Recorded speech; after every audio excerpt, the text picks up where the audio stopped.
chuki aina moja. Ndugu zangu, tukaze mwendo. Amen. Amina. Nous vous saluons cet après-midi dans le nom précieux du Seigneur Jésus-Christ. Nous bénissons le Seigneur qui nous a réunis en ces lieux. Nous saluons les serviteurs de Dieu à notre droite. Et nous disons merci au Seigneur pour cette merveilleuse occasion. Nous disons merci à l'apôtre Marcel pour la confiance. Et à chacun de nous, nous disons joyeux anniversaire au nom du Seigneur Jésus-Christ. Que le Seigneur soit béni pour cette journée et pour ce moment merveilleux. Nous allons incliner nos têtes. Nous allons parler au Seigneur avant de lire les Saintes Écritures. Parlons au Seigneur. Bienveillant Père Céleste, Seigneur Jésus-Christ, nous te disons grandement merci cet après-midi. Tu mérites l'adoration de nos cœurs. Tu mérites nos acclamations et nos cris de joie. Tu mérites tout ce qui est relatif à l'éclat et à la magnificence. Ton nom est tellement élevé que nous n'avons pas de mots pour exprimer cela, Seigneur. Ta grâce est tellement grande et suffisante pour nous que nous n'avons pas de termes pour l'exprimer. Merci infiniment pour la vie que tu nous as donnée gratuitement. Merci pour cette pluie de bénédiction que tu as envoyée cet après-midi. Merci pour ces réunions en ces lieux. Merci pour ces jours. Merci pour la présence de chacun de nos pères. Nous savons que tu ne fais rien au hasard. Si tu as permis que les choses se déroulent ainsi, tu as alors un objectif à atteindre. C'est pourquoi nous nous plaçons dans tes mains, afin que tu puisses œuvrer toi-même pour atteindre tes objectifs. Nous voulons être écartés de la scène cet après-midi, afin que toi, le maître des temps et des circonstances, que tu viennes sur la scène et que tu puisses nous parler de ta parole. Le prophète a dit que lorsque la parole est prêchée, le Saint-Esprit la prend et la dépose dans chaque cœur selon ses besoins. Tu connais tous les besoins qui sont dans chaque cœur ici présent. Je te prie de déployer la puissance du Saint-Esprit afin que le but soit atteint ce soir. Parle au travers de nous. Écoute au travers de nous, crée l'obéissance dans nos cœurs et accorde à chacun de nous toutes sortes de bénédictions spirituelles, matérielles, physiques et financières que tu avais réservées pour la réunion de ce soir. Nous chassons de ces lieux tout esprit méchant qui ne reconnaît pas Christ comme Seigneur et Sauveur.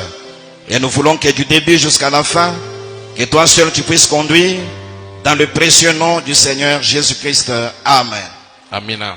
Une fois de plus, nous bénissons le Seigneur. Je devais être le deuxième intervenant pour cet après-midi.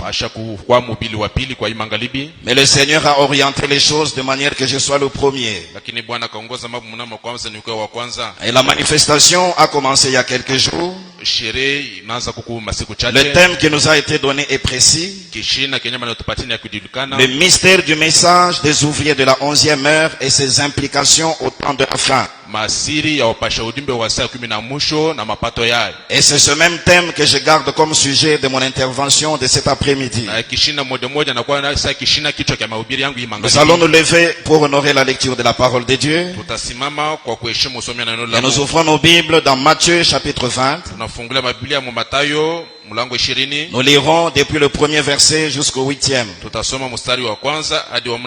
Matthieu chapitre 20. Les 8 premiers versets, nous lisons. Car le royaume des cieux est semblable à un maître de maison qui sortit dès le matin, afin de louer des ouvriers pour sa vigne. Il convint avec eux d'un denier par jour, et il les envoya à sa vigne. Il sortit vers la 3e heure, et il en vit d'autres qui étaient sur la place sans rien faire. Il leur dit: akawaonesha, allez aussi à ma vigne mwendeni pia kwa mashamba yao et je vous donnerai ce qui sera raisonnable. na atamipatia kenye tawaza. Et ils y allèrent. Na bo bakaenda vile. Il sortit de nouveau vers la 6e heure Akatoka mara tena msaa ya 6 et vers la 9e heure, na msaa ya 9, et il fit de même. akafanya vile vile. Étant sorti vers la 11e heure, Vile akatoka msaa ya 11, il en trouva d'autres qui étaient sur la place et il leur dit, akakuta wengine pafasi na kuwaonesha, pourquoi vous tenez-vous ici toute la journée sans rien faire? kwa nini mnasimama hapa siku mzima bila kufanya kitu? Il lui répondit, Wakamudibu, c'est que personne ne nous a loués. manake hakuna mtu hata mmoja akatuingisha mkazi. Allez aussi à ma vigne, leur dit-il. Mwendeni pia mashamba yangu, akabaonesha. Quand le soir fut venu, Wakati jioni ikafika, le maître de la vigne dit à son intendant, bwana mkubwa wa mashamba akaonesha msimamizi wake, appelle les ouvriers asema uite wafanyakazi et paye-leur le salaire na ubalipe mshahara en allant des derniers au premier. mkuanzia kwa mwisho kufika kwa kwanza. Veuillez vous asseoir. Mnaweza kuikaa. Que le Seigneur ajoute des bénédictions à la lecture de sa parole. Bwana bariki tena usomi wa neno lake. Ce thème que nous prenons ce soir comme sujet de notre intervention, Hiki shina tunachukua hii magharibi sasa kichwa cha mahubiri. comme nous le savons, on l'a intitulé comme ceci: Hivi tunaijua banajipanga hivi. le mystère du message des ouvriers de la 11e heure Siri ya wapasha ujumbe wa saa ya 11 et ses implications au temps de la fin. na mapato yayo wakati wa mwisho. Je voudrais commencer par bénir le Seigneur cet après-midi Napenda kwanza kushukuru Bwana kisha mchana pour les brillantes interventions de tous les hommes de Dieu qui nous ont précédés derrière cette chaire. kwa mahubiri ya mzuri wa watumishi wa Mungu bakakwa nyuma hii mbali. Personnellement, j'ai été béni sur tous les plans par leurs interventions. Kwa upekee na kabarikiwa wakati walikuwa na hubiri. Et ce soir, je puis dire que tout ce qui devait être dit a déjà été dit en Na ces hii lieux. magharibi naweza kusema yote anapasha kusemewa, banesha kuisema mwa hiyo Et wakati. ce n'est pas facile de prendre la parole dans un cadre comme celui-ci, Na yuko mwepesi kuchukua sauti mkutano sawa. devant un auditoire merveilleux comme vous, Mbele ya mkutano damani sahihi. devant des éminents hommes de Dieu comme ceux qui sont à notre droite et celui qui est derrière. Mbele ya ubiri wa damani na mwenye kwa nyuma yetu. Mais nous comptons sur la grâce du Seigneur à travers vos prières. Lakini tunategemea neema yake Bwana kupitia maombi yenu. Nous allons simplement faire un petit bruit autour de ce thème que nous considérons comme sujet. Tutafanya makalia kiloko kando ya kishina. C'est un sujet très vaste comme nous l'avons remarqué depuis le début de ces assises. Ni ajili mnene kabisa tuliona tangia mkusano hii. Mais je vais tout à l'heure donner les limites de la pensée que je vais développer ce soir. Lakini taleta mipaka ya mawazo nitafundisha hii magharibi. Mais avant que je ne puisse arriver à ma ligne de conduite ce soir, Lakini kabla mimi kufika kuongozo yangu hii magharibi. j'aimerais dire un mot au sujet de cette église et au sujet de son 15e anniversaire. Napenda kusema msemo kuhusu kanisa na kuhusu sherehe ya 15 ya miaka. Voyez-vous, l'église elle-même s'appelle Grâce étonnante tabernacle. Unaona kanisa manaita sema neema ya kushangaisha maskini. Or, le prophète William Marion Branham Japo Nabii William Marion Branham nous a donné un enseignement sur ce qu'il appelle les mathématiques de la Bible. akatufundisha mafundisho kuhusu anaita sema hesabu ya Et Biblia. quand il nous a enseigné ces choses, Wakati akatufundisha hivi vitu, il a dit que la grâce de Dieu se trouve dans le chiffre 5. akasema neema yake Bwana iko muidaya ta. Et comme le nom a toujours de l'influence, Na hivi njine ikaleka paka na ushawishi. je crois qu'en ces lieux, dans cette église, Na mimi nasema mwa hii kanisa la grâce étonnante de Dieu coule jour et nuit. neema ya kushangaisha ya Bwana kuna vuya busiku na mchana. Il faut seulement que tout celui qui entre en ces lieux, Inafaa kusema kila mtu mwenye kuingia il pale entre dans une bonne disposition aingie mwenye kujitayarisha et qu'il mzuri soit dans l'esprit de la chose na apate kwa muro ya hii jambo afin de bénéficier de cette grâce étonnante qui se trouve en ces lieux. ili apate kufurahi na neema ya kushangaisha ile kwa pa hii mahali. Pendant cette période, nous avons ici des réunions de 5 jours, ce qui est toujours la grâce. Mwa hiyo wakati tuko na mikusanyiko ya masiku 5 yenye kwa paka neema. Et c'est à l'occasion du 15e anniversaire de cette église. Na ni kuangalia na sherehe ya miaka 15 ya Quand vous kanisa. regardez dans les nombres divins tels que le prophète les a disposés, Wakati mnaangalia maida ya kimungu hivi na bia naipa. pour avoir le nombre 15, Kwa kuwa na ida 15, vous devez commencer par avoir le nombre 10 mnapaswa kuwa na takwimu ya 10, et vous devez y ajouter 5, ce qui est encore de la grâce. mnapaswa kuongeza kwa 5 yenye inakuwa tena neema. Nous le savons déjà, le chiffre 5 c'est la grâce. Tunaijua sema namba ya 5 ni neema. Et le prophète a aussi parlé au sujet du nombre 10. Na nabii akasema tena kuhusu namba ya 10. Il a dit que 10 signifie la mondanité. Asema 10 maana yake ni kidunia. Et il a dit que le péché principal de cet âge c'est la mondanité. Anasema dhambi ya msingi ya hiki kizazi ni kidunia. Vous pouvez voir cela un peu partout sur la terre. Mnaweza kuona fasi yote mdunia. La mondanité bat son plein dans le monde aujourd'hui. Hii dunia inajaza mdunia Elle se leo. retrouve même dans certaines églises. Inakutanika hata makanisa On peut mengine. voir cela par le péché et ses attributs. Tunaweza kuona kupitia dhambi na vipaji vya Et dhambi. plusieurs personnes sont retenus dans ces liens. na watu wa mingi wenye kuwa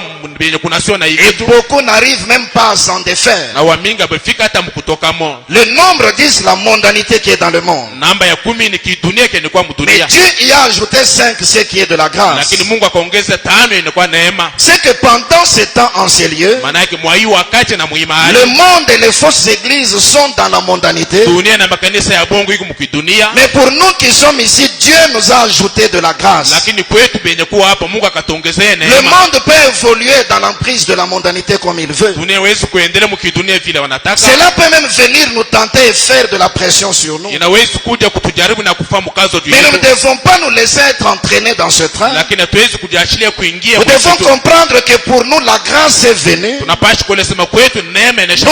devons vivre sous la grâce de Dieu. Sisi tunapaswa kuishi chini ya neema yake Bwana, Surmonter ce péché principal de l'âge. kushindia dhambi ya msingi ya hiki kizazi, Et par la grâce de Dieu, rester dans la parole de l'heure. na kwa neema ya Bwana kubakia neno C'est ya pourquoi ma wakati. prière pour cette 15e année de Ndio kwa l'église, maombi yangu kwa hii mwaka 15 ya hii c'est que kanisa, cette grâce qui est venue dans ce monde plein de maana mondanité hii neema inakuwa mwa hii dunia ni kujalia soit le kidunia, partage de tout celui qui a pris part à ces réunions. pata kwa sehemu ya kila mtu mwenyewe anazuria kwa mikusanyiko. Dans Romains chapitre 5 verset 20, Rumi mstari ya mlango ya 5 mstari 20. Paul a dit là où la tentation abonde, Paulo anasema penyewe jaribu la inashindia, grâce de Dieu surabonde. neema ya Bwana itashindia. C'est pourquoi ne regarde pas la mondanité qui est dans le Ndio kama monde. ushangalie kidunia kenye kwa mwa hii Que dunia, le péché et ses attributs ne t'effrayent pas. zambi na vipadi vyao vishikupatia Que boga, cela ne t'emporte pas loin de la parole. ile ishikupeleke mbali na neno. Ne dis pas je suis tombé parce que la tentation est tellement grande. Usiseme na kaanguka kwane jaribu ni mkubwa. Sache que là où la tentation abonde, Tunasema penye jaribu inakuwa la mingi, grâce de Dieu surabonde. neema ya Bwana itashindia. Et nous sommes au temps de Zorobabel. Na tuko mwakati ya Zorobabel, L'édifice tout entier a été reconstruit. jengo mzima banesha kujengulula. Il a produit la pierre fêtière. Yeye akaleta diwa ya Et quand la kilele, pierre fêtière descend, wakati diwa ya kilele on crie inashuka, grâce, grâce pour elle wanalalamika neema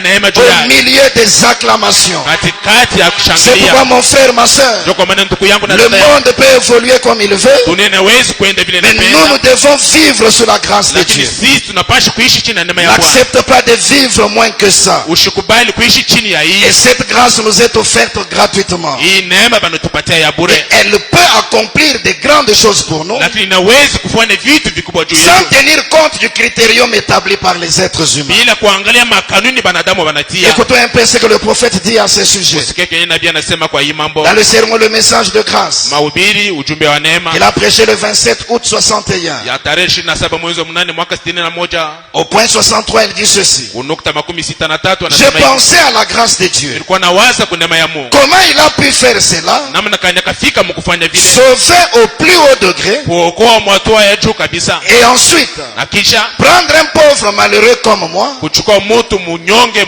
mtamimi et m'accorder la possibilité de prêcher l'évangile na kunipatia uwezaji ya kuhubiri Injili et de voir les autres être sauvés, na kuona watu wengine kuokolewa, les voir guéris, kubaona benye kuponya, voir des foyers qui ont été brisés, révolutionnés à nouveau, kuona majamii yalikuwa inaisha kuvundika kurudishwa tena, voir des vies qui ont été ruinées redevenir normales kuona tena maisha yalikuwa inaisha kuvundika kurudishwa sawa, et m'accorder la na grâce. kunipatia neema. Je pensais, Nilikuwa na wazo oh, c'est la grâce étonnante. mai ni neema ya Nous kushangaza. sommes à grâce étonnante ce soir. Sisi tuko ndani ya neema Au ya moment où Mungu. Dieu a déversé la grâce Wakati Mungu anaweka sur neema nous alors que le monde est dans le péché de la mondanité. juu yetu, wakati dunia iko mazambi ya Et kidunia, cette grâce étonnante qui est venue vers nous, na hii neema ya kushangaisha nene à travers la prédication de l'évangile de William Branham, kupitia mahubiri ya Injili ya ndugu c'est Branham, pour que nous soyons sauvés. ni ili tupate C'est kuokolewa. pourquoi en cette 15e année, Ndio kwa maana mwa hii mwaka ya si tu 15 n'avais jamais été sauvé, kama hajawahi kuokolewa, c'est le moment pour toi d'accéder au ni véritable salut. wakati yako ya kupata Tu wokovu dois yako. être sauvé, mon frère, ma soeur. Unapaswa kuokolewa ndugu na Tu dada, dois être guéri, mon frère, ma soeur. unapaswa kuponywa ndugu na Si le dada. foyer avait été brisé, Kama jamaa ikavundika, il doit de nouveau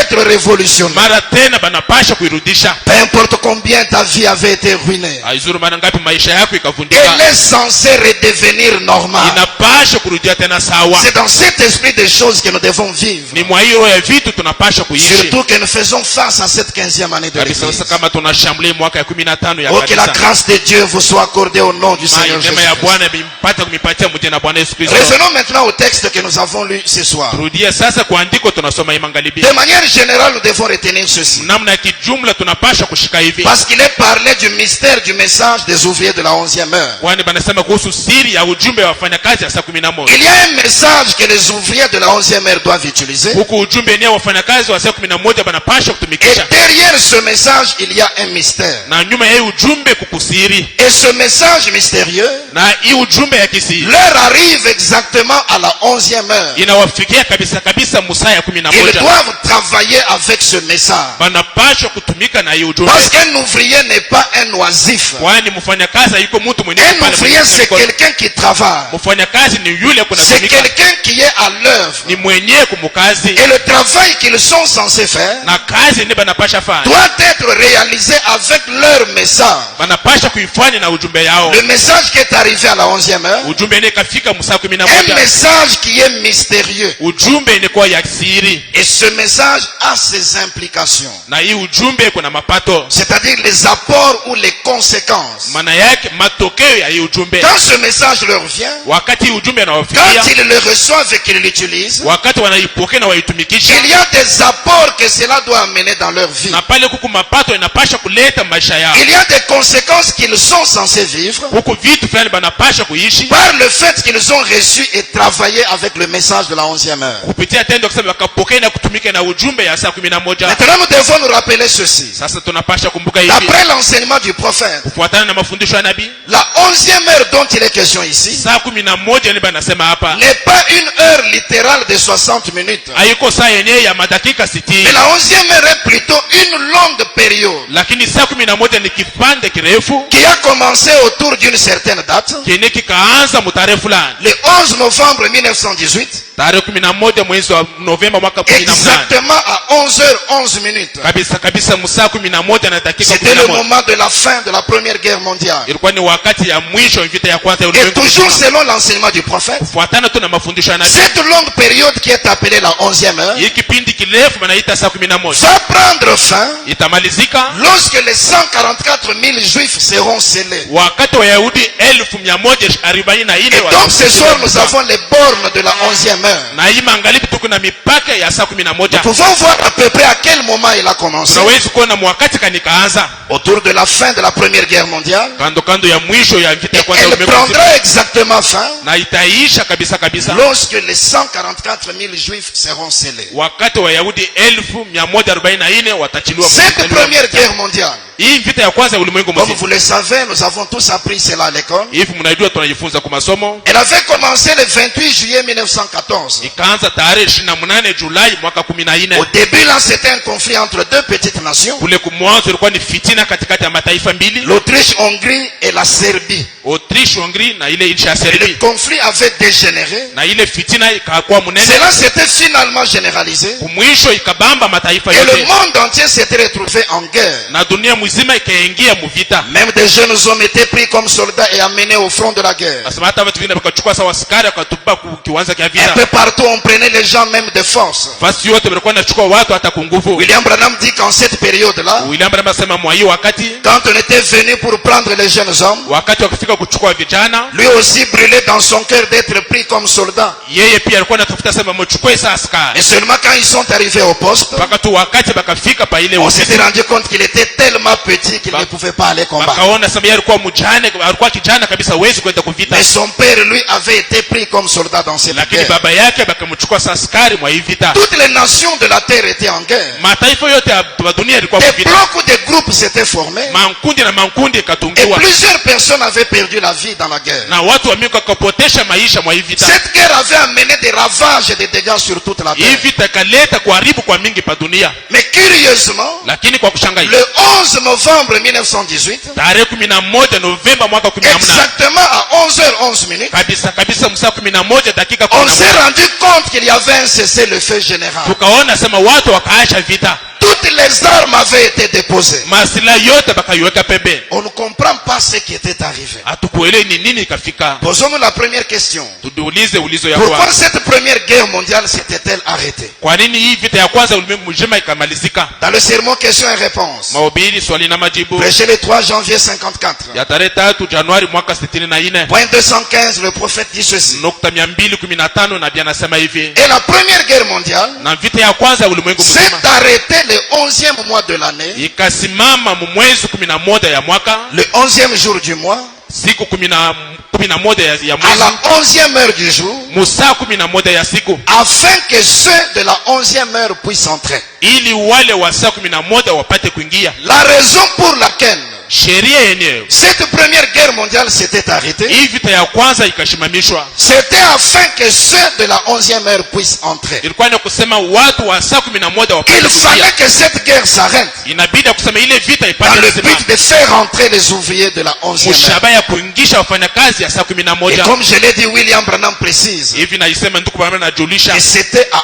11h11. akasema ilikuwa ni musaa 11 dakika 11. L'ordre de cesser le feu avait été donné. Utaratibu au amri ya kuacha vita Et bakaileta, toutes les armes avaient été déposées. na masila yote bakainyamashia. Mais jusqu'à ce soir, Lakini tina hii ndio les hommes de science et tous les historiens, watu wa sayansi na watu même wa les grands historia, hommes politiques de cette terre, hata watu wakubwa wa kisiasa mwa hii dunia ils ne peuvent pas dire avec précision hawawezi kusema na usahihi qui est l'homme qui avait donné l'ordre de cesser le feu. ni mtu kanya kaleta amri asema bapate kuacha À un vita. certain moment au cours de l'histoire, Wakati mmoja muhistoria ils ont estimé que c'était un Kaiser Wilhelm, wakazana sema ilikuwa ni Kaiser un Wilhelm, certain général allemand, jamadari fulani wa mais Kialemani, lui-même était venu pour dire que ce n'était pas lui. lakini yeye mwenyewe kakuja na kusema haiku Et yeye, pourtant la guerre s'était arrêtée na mystérieusement. vita ikasimama Qui mkimasalia. est cet homme qui avait donné l'ordre d'arrêter la Ni guerre? mtu kanya kaleta amri asema bapate kuacha vita. Si la science n'a pas de réponse, Kama sayansi haiko na jibu, Dieu a suscité un prophète en cet âge. Mungu akashimamisha nabii mwa hii wakati. Lui, il peut aller au-delà des étoiles. Yeye anawezi kupanda kushindia Il manyota, peut aller jusque dans la pensée de Dieu anawezi kwenda na kuingia mawazo et yake Mungu, saisir de grandes choses na kushika vitu vikubwa dont les êtres humains ne peuvent rien savoir. wenyewe wanadamu hawezi kujua kitu hata moja. Découvrons par l'enseignement du prophète, Tutambue kupitia mafundisho ya c'est nabii lui qui avait ordonné qu'on arrête la guerre. mwenyewe akamuria kusema bapate kuacha vita. Dans le sermon La marque de la bête, Mahubiri chapa ya mnyama prêché le 17 février 61, ya tarehe 17 mwezi wa pili mwaka 61, au point 51, la partie A, il dit ceci. kunukta 51 kipande cha kwanza anasema hivi: On a écrit sur la fin de la première guerre mondiale. bakaandika kuhusu mwisho wa vita ya kwanza ya ulimwengu. Personne ne sait aujourd'hui qui avait annoncé la paix. Mtu hata mmoja shida leo ni nani akatangaza ile amani. Kaiser Wilhelm a dit que ce n'était pas lui. Kaiser Wilhelm akasema haikuwa yeye. Aucun général n'a dit que c'était lui. Hakuna jemadari hata mmoja akasema ni yeye. Mais remarquez combien c'était étrange. Lakini angalia namna kani ilikuwa ya kushangaisha. C'est arrivé le 11 novembre Ikafika tarehe 11 Novemba à 11h de la journée. musaa 11 ya siku, Le 11e jour du mois, musiku 11 ya mwezi, le 11e mois de l'année, asema mwezi 11 ya la mwaka, 11e heure du jour musaa 11 ya et siku, la 11e minute avant 11h. na mudakika 11 kabla ya saa 11. Qu'était-ce? Ni nini? Retenez. Mshikeni, Non, arrêtez. Retenez. mshimamisheni. Arrêtez mystérieusement. Yenye kushimamisha mnamna kisiri. Qui est-ce qui a fait cela? Ni nani akafanya vile? C'est Dieu Ni Mungu qui a ordonné qu'on retienne cela. mwenyewe akaamuri asema wapate kuishimamisha. Quand on est arrivé le 11 novembre Wakati unafika tarehe 11 de Novemba l'année 1918 ya mwaka 18 à 11h11 minutes, musaa 11 dakika 11, c'est Dieu qui a ordonné qu'on retienne cela. ni Mungu akaamuri asema wapate Maintenant, kuishimamisha. dans la suite de sa déclaration, Sasa mwenye kufuata le tamko prophète yake, va lier une écriture de la Bible. nabii ataunganisha andiko ya Biblia. C'est Dieu qui a ordonné qu'on retienne cela. Ni Mungu akaamuri asema wapate kuishimamisha. Retenez les 4 vents. Asema mshimamisheni mapepo ine. Si vous connaissez les Saintes Écritures, Kama mnajua miandiko takatifu, cette écriture est dans Apocalypse 7, nous allons y arriver. hii andiko iko Ufunuo mlango ya 7, tutafika hapo. C'est Dieu qui a ordonné qu'on retienne cela. Ni Mungu akaamuri asema wapate kuishimamisha. Retenez les 4 vents. Mshimamisheni mapepo ine. Les vents signifient la guerre et le combat. Mapepo maana yake ni vita, ni bukomvi. Nous le savons. tunaijua jusqu'à ce que nous ayons ramené une fois de plus Israël en Palestine. mpaka pale mara tena tutarudisha Israeli mu Palestine. Retenez les 4 vents. Mshimamisha mapepo Et ile cela s'est arrêté là même, na ile kashimame pale pale à la 11e heure. musaa 11. Cette guerre qui a duré 4 ans et plus, Hivi tena ikakuwa na miaka 4 na kupita pale. arrivé à ce moment précis, Mkufika mwa kipindi ya kujulikana l'ordre de cesser le feu a été donné. amri ya kuacha vita bakaileta. Jusqu'aujourd'hui, ils ne savent pas qui avait arrêté cela. Mpaka leo abajue ni nani akashimamisha hiyo. Ils n'ont pas de réponse, Bana najibu mais nous avons la réponse. lakini sisi tuko najibu. C'est Dieu qui a ordonné qu'on retienne cela. Ni Mungu akaamria sema wapate kuishimamisha. Selon quelle écriture? Kufuatana na andiko gani? L'écriture qui parle d'arrêter les vents Andiko yenyewe nasema kuhusu kushimamisha maupepo jusqu'à ce qu'on ait ramené Israël. mpaka pale batarudisha Israeli. Et donc, Kumbi l'arrêt de la première guerre mondiale kushimamisha kwa vita ya kwanza ya ulimwengu mzima accomplit l'écriture d'Apocalypse 7. inatimiza andiko ya Ufunuo 7. Prenons cela dans notre Bible. Tuichukue ndani ya Biblia. Apocalypse 7, les 4 premiers versets. Ufunuo 7 mistari 4 ya kwanza.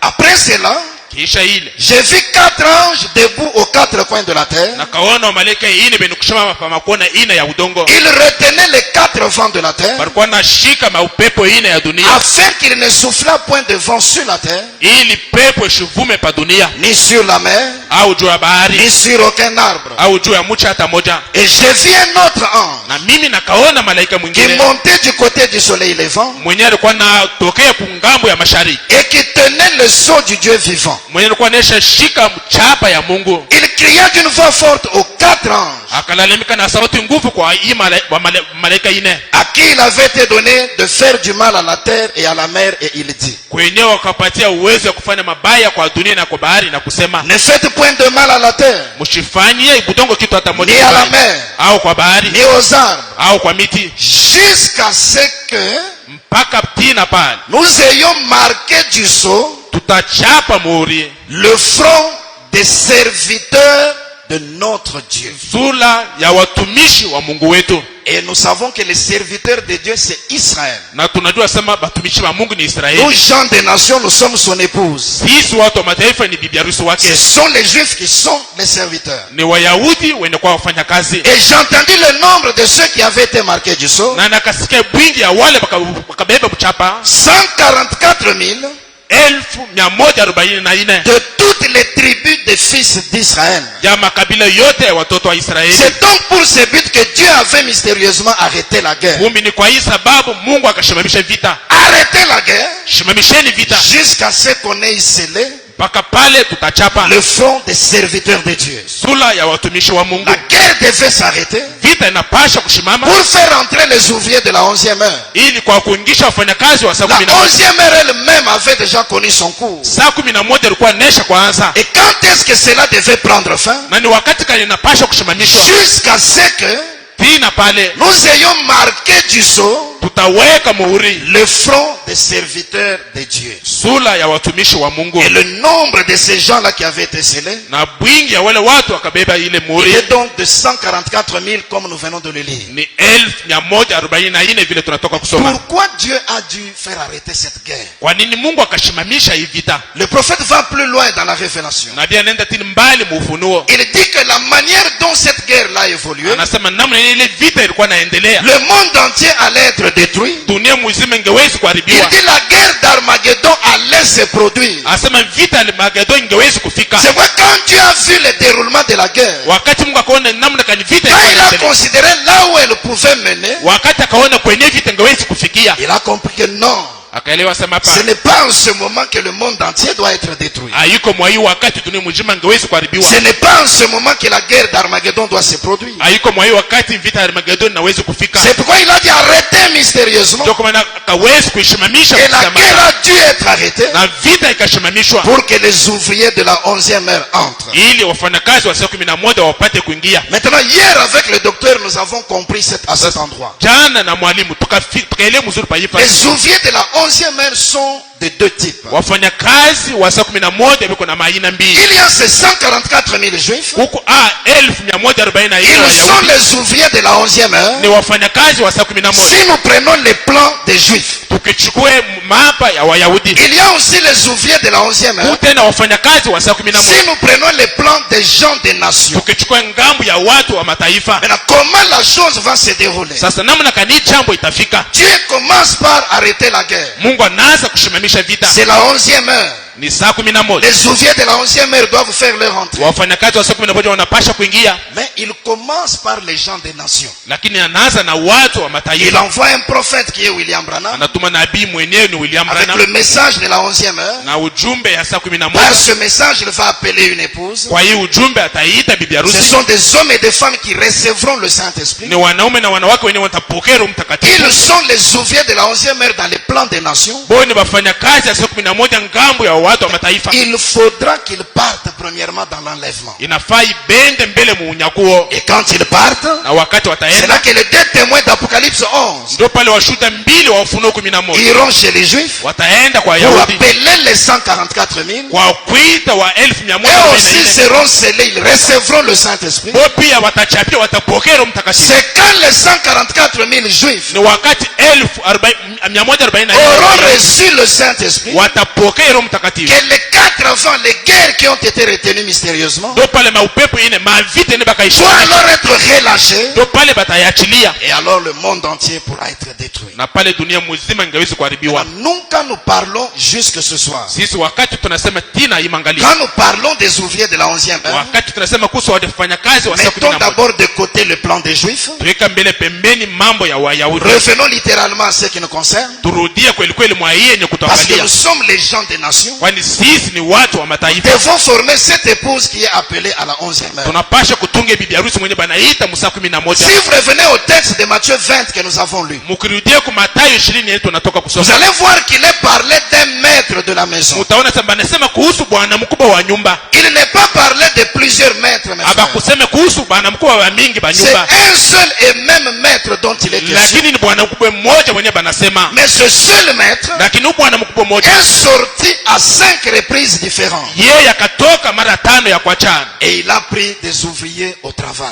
na akachukua wafanyakazi Donc mkazi. un seul maître Kumbi bwana mkubwa mmoja qui a 5 fois appelé les ouvriers. mara tena akaita wafanyakazi. Il a eu donc 5 groupes d'ouvriers. Kumbi akakuwa na makundi 5 ya Et wafanyakazi, chaque groupe est venu à son heure précise. na kila kundi ikafika msaa yao. Voyez-vous, le texte dit qu'il est sorti le matin Mnaona andiko inasema akatoka asubuhi et il a loué les gens pour sa vigne. na akachukua bantu C'était kwa donc mashamba les yao. ouvriers de la première heure. Kumbi kwani wafanyakazi ya saa ya À kwanza. la 3e heure, il est sorti. C'était la 2e fois. Msaa ya 3 akatoka, ilikuwa ni mara ya pili, Il a engagé d'autres ouvriers. akaibeba tena wafanyakazi C'était wengine, les ouvriers de la 3e heure. ilikuwa ni wafanyakazi ba saa ya 3. À la 6e heure, il sort pour la 3e fois. Msaa ya 6 anatoka juu ya mara ya Il 3, engage d'autres ouvriers pour sa vie. anachukua tena wafanyakazi wengine kwa mashamba C'était yake, les ouvriers de la 6e heure. ilikuwa ni wafanyakazi ba saa 6. À la 9e heure, il est sorti pour la 4e fois. Msaa 9 akatoka juu ya mara ya 4, Il engage un autre groupe d'ouvriers. anabeba kundi ingine ya wafanyakazi, C'était les ouvriers de la 9e heure. ilikuwa ni wafanyakazi ba saa À 9. la 11e heure, il sort pour la 5e fois. Msaa 11 anatoka kwa mara ya 5, Il engage le dernier groupe d'ouvriers. anabeba kundi ya mwisho ya Les wafanyakazi, ouvriers de la 11e heure que nous sommes. ni wafanyakazi ya saa 11 bene kwa sisi. Maintenant, frères et sœurs, Sasa ndugu na dada, si la guerre kama vita qui est arrêtée le 11 novembre 1918 à 11h11, yenye ikashimamisha tarehe 11 Novemba mwaka 14 msaa 11 si le but 11, c'était de faire entrer les ouvriers de la 11e heure, kama shabari kwa kufanya bapate kuingisha wafanyakazi, c'est qu'à cette date-là, maana yake mwa ile tarehe les autres groupes d'ouvriers avaient déjà été appelés makundi ngine ya wafanyakazi balikuwa nesha kuitiwa et qu'ils avaient déjà été placés dans l'œuvre. na balikuwa nesha kuingisha mkazi. Quand on arrive à 1918, Wakati tunafika msaa c'est que mwaka les 11, 4 premiers groupes d'ouvriers étaient déjà appelés. maana yake nkundi ine ya kwanza wafanyakazi balikuwa nesha À kubaita. partir de ce moment-là, Sasa kutokea ile wakati l'appel peut être lancé pour les derniers groupes. mwito banawezi kuitupa kwa nkundi ya mwisho. Qui sont ces ouvriers des autres heures? Ni wanani wenye kuwa wafanyakazi wa ile masaa? Rappelez-vous que nous avons mis de côté les plans des Juifs. Kumbukeni nasema tukaweka pembeni mambo ya Wayahudi. Parlons de ce qui nous concerne, nous, gens des nations. Tunasema kuhusu yenyewe inatuangalia sisi watu wa mataifa. Découvrons qui ont été les ouvriers des autres heures. Tutambueni ni wafanyakazi wa ile masaa ingine kwa wanani. Dans le sermon, reconnaître votre jour et son message. Mahubiri kutambua siku yenu na ujumbe yake. Prêché le 26 juillet 64. Tarehe 26 Julai mwaka 64. Point 39, il dit ceci. Nukta 39 anasema hivi. C'est tellement parfait. Asema ni ya ukamilifu kabisa. Les messagers de la première heure, Asema mjumbe wa saa ya kwanza avec la parole, na neno avec l'évangile, na injili avec la vérité, na ukweli, ils sont arrivés au jour de la Pentecôte. wakafika siku ya Pentekosti. Je pense que c'est clair. Na waza sema yuko pole Les wazi. messagers de la première heure, Asema mjumbe wa saa ya kwanza avec la parole, na neno avec l'évangile, na injili avec la vérité, na ukweli, ils sont arrivés au jour de la Pentecôte. wakafika msiku ya Pentekosti. Puis il y a eu un âge de ténèbres Kisha kwa kizazi kiangiza où ils ont été bloqués. kwenyewe wakashimamishwa. Ensuite, au milieu du jour, Kisha katikati ya siku Luther, Luther, Wesley Wesley et les autres sont arrivés. na wale wengine wakafika.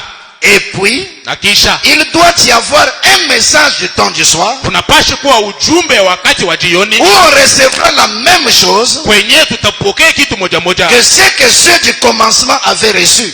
mpaka vile wale wa kumwanzo wakapokea. Le message du temps du soir Ujumbe wakati wa jioni doit rétablir de nouveau, inapasha kurudisha mara tena, ramener de nouveau la même chose. kurudisha mara tena ile kitu moja moja. C'est ici que nous allons saisir clairement tous les groupes des ouvriers. Ndio hapa tutashika kweli kweli makundi yote ya wafanyakazi. Ceux de la première heure Wale wa saa ya kwanza sont ceux qui sont arrivés au jour de la Pentecôte. ni wale wakafika siku ya Pentekosti. Nous les connaissons. Tunawajua, Ce sont les Pierre, ni wa Petro, ce sont les Philippe et les ni autres. wa Filipo na wengine. Ils étaient des ouvriers de la première heure. Walikuwa wafanyakazi wa saa ya kwanza. Après, dans l'enchaînement des âges, Kisha mkufuatana kwa le vizazi, prophète dit, il y a eu un âge des ténèbres nabii anasema kwa kizazi où kiangiza ils ont été bloqués. kwenye kile kitu kikashimamishwa. Ensuite, au milieu du jour, Kisha katikati ya mchana maintenant il cite Luther, sasa anataya Luther, Wesley, anataya Wesley et les autres sont arrivés. na wengine wakafika. Ceux de la première heure sont ceux qui sont arrivés au jour de la Pentecôte. Wale wa saa ya kwanza ni wale wakafika siku ya Et Pentekosti, ils étaient le premier groupe.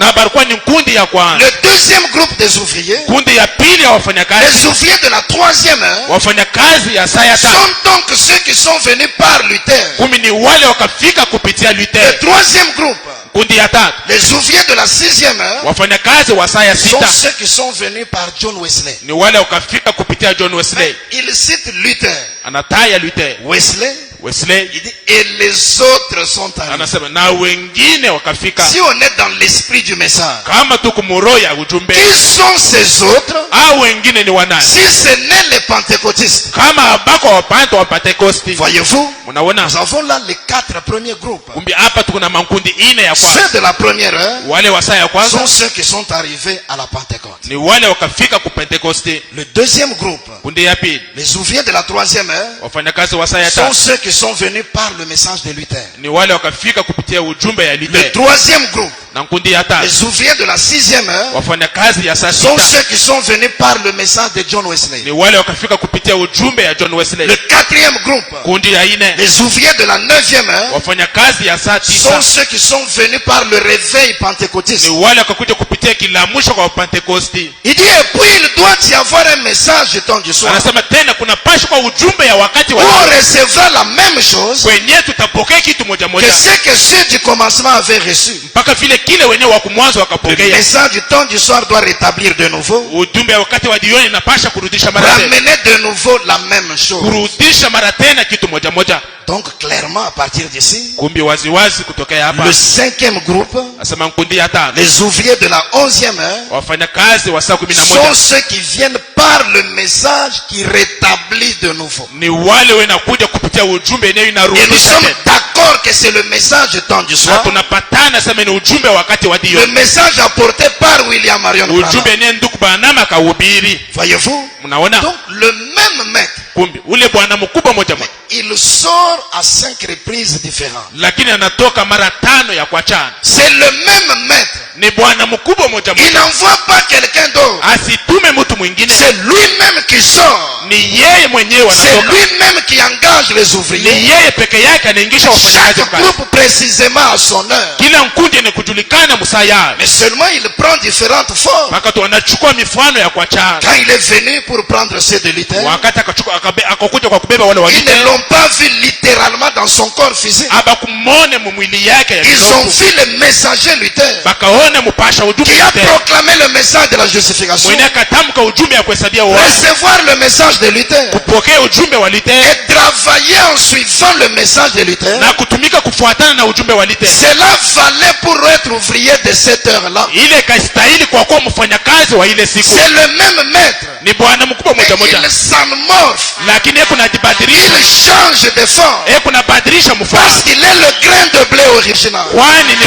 mbeko ya ngano ya kumwanzo. Depuis la première heure, Kutokea saa ya kwanza. ce grain de blé est tombé dans la terre. Ile mbeko ya ngano ikaanguka Mais mdomo. c'était le grain de blé original. Lakini kwa ni mbeko ya ngano ya Quand kumwanzo. il sort par la pousse, Wakati anatoka kupitia c'est le chini. même grain de blé, Ni mbeko moja moja ya ngano. mais il a pris la forme de la tige ou de la Lakini pousse. anachukua mfano ya shina. Et c'est le même Seigneur, Na ni bwana moja moja. mais il a pris la forme du messager qui est Luther. Lakini anachukua mfano ya mpasha ujumbe mwenye kwa À Luther. travers le messager, Kupitia mpasha il ujumbe donne le message. analeta Et ujumbe. le message qu'il donne, Na ujumbe ni analeta. c'est l'appel qu'il lance aux ouvriers de cette Ni heure-là. mwito anatupia wafanyakazi wa ile saa. Puis une autre heure vient. Kisha saa ingine Il inafika. change encore de forme. Anabadilisha umbo mara Le tena. même grain de blé Ile mbeko moja moja ya passe ngano de la tige à la forme de l'aigrette. inatoka kushina inaenda muyange Et yange. il prend la forme du messager John Wesley. Anachukua mfano ya mpasha Il ujumbe. proclame le message de la sanctification. Anatamka ujumbe ya utakaso. C'était ça l'appel des ouvriers de cette heure-là. Jo mwito ya wafanyakazi ya ile saa. À une autre heure, il change de forme. Musaa ingine anabadilisha tena Le umbo. grain de blé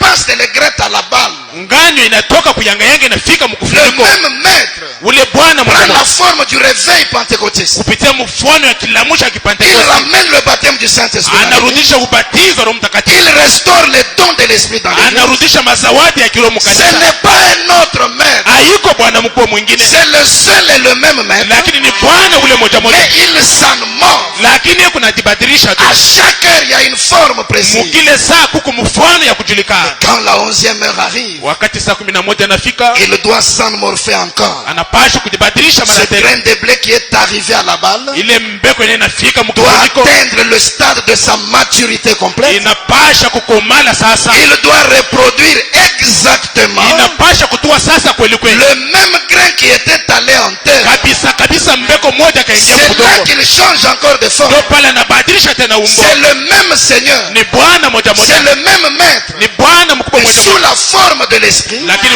mfano ya il kiroho vient prendre un corps sur la terre. anakuja kuchukua mwili fulani wa Un dunia. homme choisi parmi les frères. Mwanadamu na chakula katikati ya wandugu. Voyez-vous, Unaona? il prend le corps de William Branham. Anachukua mwili ya William Branham. Il s'incarne dans ce corps. Analipanga mwa Et il ile. doit lancer l'appel de la 11e heure. Anapasha kutupa mwito ya saa Ce 11. n'est pas un autre maître. Haiko bwana mkubwa C'est mwingine. le même maître Lakini ni bwana moja qui moja. est passé par ce processus. Mwenye anapita mwa hii Et kazi. il a été reproduit à la fin. Na yeye bakamtua tena kumwisho. Exactement le même qu'au commencement. Kabisa kabisa paka vile alikuwa kumwanzo. Le même en nature. Asema moja moja mwasili. Le même en puissance. Moja moja hata muwezo. Le même quant à son attitude. Moja moja kuangalia hata na hali Mais yake. la seule différence, Lakini achanisho moja tu. c'est le corps physique. Ni mwili ya minofo. Il a laissé son propre corps sur le trône. Akaacha mwili yake pekitika Mais yeye. sur la terre, Pa dunia il s'incarne dans un masque choisi. anajimwilisha mumwili Et fulani. le ministère du Seigneur Jésus-Christ Na huduma ya Bwana Yesu Kristo est réincarné dans la chair. inarudia tena ndani ya mwili. Ce n'est pas tout le monde qui est concerné. haiko kila mtu mwenye kuangaliwa na C'est hii mambo. William Branham seul Ni qui est William concerné Branham dans peke ça. yake mwenye kwa mwenye imani. Voilà le masque que le maître a pris. Angalieni kifuniko yenye Bwana Mungu C'est le anachukua. même maître. Asema ni Bwana Mungu moja moja. Et il doit lancer l'appel aux ouvriers. Anapasha kuita wafanyakazi. L'appel qu'il lance, c'est le message. Mwite yenye anatupa ni ujumbe. Maintenant, quel est ce message? Sasa ile ujumbe ni nini? Il est vrai que c'est le message apporté par William Branham. Ni kweli ya kusema ni ujumbe yenye ndugu Branham Mais analeta. c'est spécialement Lakini kabisa kabisa le message du dévoilement des sceaux. ujumbe ya kufunua Au point 38, la Manuuri. partie A, il dit ceci. nukta 38 kipande cha kwanza anasema hivi. Maintenant, Sasa le message du 7e ange, ujumbe ya malaika wa saba c'est de dévoiler le mystère des sceaux ni kufunua masiri ya miuri, en appelant les ouvriers de la 11e heure, mkuita wafanyakazi wa saa 11 ceux des nations, wale wa mataifa à recevoir le même salaire kupokea mshahara moja moja, que les ouvriers de la première heure avaient reçu. mshahara moja moja mpaka vile wafanyakazi wa saa moja Il bakapokea. dit, voyez, Anasema quand mnaona le maître est venu vers nous aujourd'hui, wakati Bwana Mungu akakutukudia leo voilé dans la chair humaine, mwenye kudimulisha mumwi, il a dévoilé le mystère des sceaux. yeye akafunua masiri ya C'est miuri. ça à proprement parler le message de William Branham. Ndio kweli kweli ujumbe ya ndugu Branham, Et c'est ça le message des ouvriers de la 11e heure. na njoo ujumbe yenyewe wa wafanyakazi wa saa 11. Remarquez que quand le maître était sorti, Angalieni wakati Bwana Mungu il a akatoka trouvé ces gens sur la place à ne rien faire. akakuta wale watu walikuwa munjia abakuwa inafanya kitu, Alors il les a engagés. na pale akawaingisha Il a dit, mkazi. allez aussi travailler dans ma vie. Sasa mnaweza tenda kwenda kutumika kumizabibu yangu. C'est là qu'en travaillant, on peut avoir le salaire. Ndio pale mkutumika unaweza kupokea mshahara. Ceux qui vont travailler dans la vigne, Wale wenyewe wataenda kutumika mzabibu c'est wao par le message qu'ils ont entendu ni kupitia ujumbe yenyewe qu'ils wakasikia, ont été appelés et placés dans l'œuvre. ndio pale bakabaita na kubaweka mkazi. Et le travail qu'ils vont faire dans la vigne, Ni kazi yenyewe batafanya mwa ile l'œuvre qu'ils vont réaliser, ile kazi batafanya. le matériau ou les principes Asema vyombo ama kanuni pour réaliser cette œuvre-là, kwa kufanya ile kazi c'est le message donné par Dieu dans leur heure. ni ujumbe yenyewe Mungu analeta musaya. Et c'est quand on œuvre Ni wakati kunatumika en suivant les principes du message de l'heure mkufuata makanuni ya ujumbe ya wakati, que l'on peut à la fin obtenir le salaire. ndio pale kumwisho unaweza kupata mshahara. Sinon, Kama iko on vile va se retrouver comme les gens de Matthieu chapitre 7. tutakutanika saa watu wa Mathayo mlango wa 7 Ils ont travaillé, ils ont des résultats. wakatumika wakapata Ils mapato. disent au Seigneur, nous avons prêché la parole. Wanaonyesha Bwana, tukahubiri neno, Nous avons les miracles et les prodiges qui ont été accomplis. tuko na miujiza na mishangao Mais inayokafanyika, le maître dit, je leur dirai ouvertement lakini Bwana Mungu anasema tabaonesha que waziwazi je ne vous ai jamais connu. ya kwamba mimi sitawahi kumjua. Frères et sœurs, Ndugu na dada, le problème ce n'est pas seulement de travailler. mambo haiko tu kutumika, Le problème ce n'est pas seulement d'être à l'œuvre. mambo haiko tu kwa mkazi,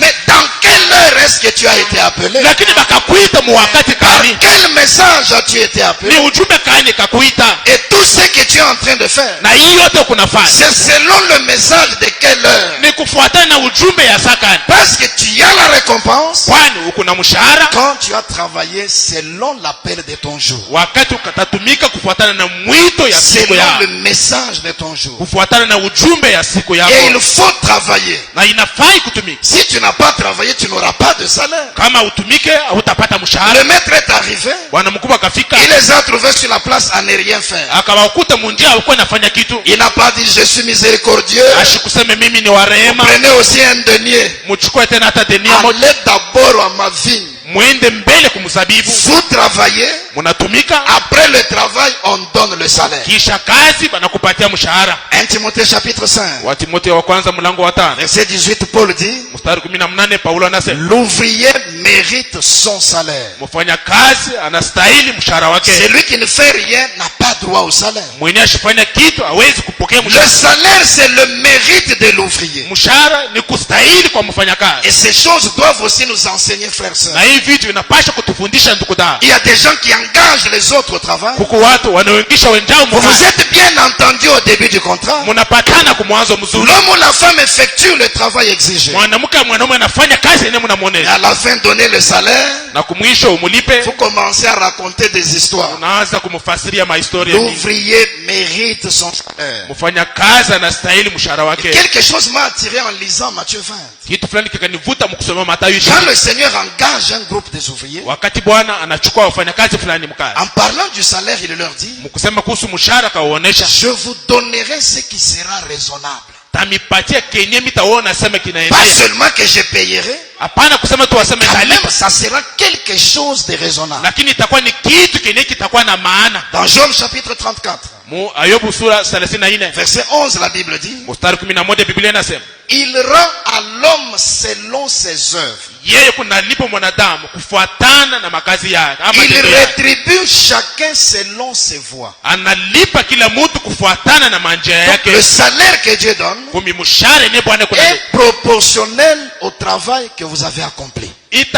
itafuatana na kazi yenyewe unafanya, Et ceci doit toujours être une leçon pour nous. na hii inapasha kuwa ni mafundisho juu yetu. Vous engagez des gens dans votre entreprise, Unaingisha watu kiwanda kyako, ils ont un gros volume de travail. be kuna kazi munene kabisa, Ils travaillent d'arrache-pied pour vous. banatumika na nguvu yote juu yao. Quel est le salaire que vous leur donnez? Sasa ni mshahara kani utabapatia? Vous devez rendre à chacun selon ses heures. Unapasha kulipa kile mtu kufuatana na kazi anafanya. Quelquefois nous perdons l'amour fraternel Mara nyingine tunapoteshaka upendo wa kindugu et nous plaçons nos bien-aimés dans de grandes difficultés. na tunatia wapendo mu matatizo makubwa Ce sont kabisa. eux qui ont fait prospérer votre entreprise. Ni wao wakafanya sema kiwanda kyako kipate Parce kuendelea, qu'ils ont été là jour et nuit kwani bakakuwa pale siku na pour mchana appeler les clients et les convaincre. kwa kuita wateja na Ils ont kuwatisha, tout fait pour travailler pour vous. bakafanya nguvu yote kwa kukutumikia. Vous avez récolté un gros bénéfice comme ça. Unapata mapato Mais mzuri ce na sont munene eux kabisa. qui ont produit ça. Lakini ni bo bakaleta ile Vous franga, devriez leur donner ce qui est raisonnable. unapasha kubapatia franga ya kuenea. Voyez-vous? Unaona, Et en tant que des ouvriers dans l'œuvre du Seigneur, sawa wafanyakazi mkazi yake Bwana, dans notre heure, dans notre âge, musaa yetu muwakati yetu mkizazi on yetu, n'est pas censé avoir des paresseux et des oisifs. hatuwezi kuwa na watu wa kulofa na watu wa Tout kufanya celui kazi. qui a entendu l'appel du 7e ange, Kila mtu anasikia mwito ya malaika tout wa tatu. celui qui est venu à ce message Yoyote akakuja kwa hii ujumbe et qui prétend avoir un salaire plus tard, na anazana sema kila kisha mashiko ou atapata qui mshahara, attend de recevoir un salaire, au mwenyewe anachunga kupokea mshahara, doit se poser la question ce soir. anapasha kujiuliza hii magharibi, Je m'appelle ouvrier de la 11e heure. najiita mfanyakazi wa saa 11, Mais qu'est-ce que j'ai fait en tant qu'ouvrier de la 11e heure lakini ni nini nafasa mfanyakazi wa saa qui va 11 me valoir ce salaire qui est promis? kenye kitafanya sema nipate kupokea ile mshahara? Voyez-vous? Mnaona, Et quand on dit que nous devons travailler ou œuvrer, wakati wanasema tunapasha kutumika, ça signifie simplement obéir à la parole de Dieu. maana yake ni kutii tu kuneno la C'est Mungu. ça l'œuvre que Dieu veut que nous fassions. Ndio kazi Bwana anapenda sema tufanye, Et le salaire, le denier qui va être donné, na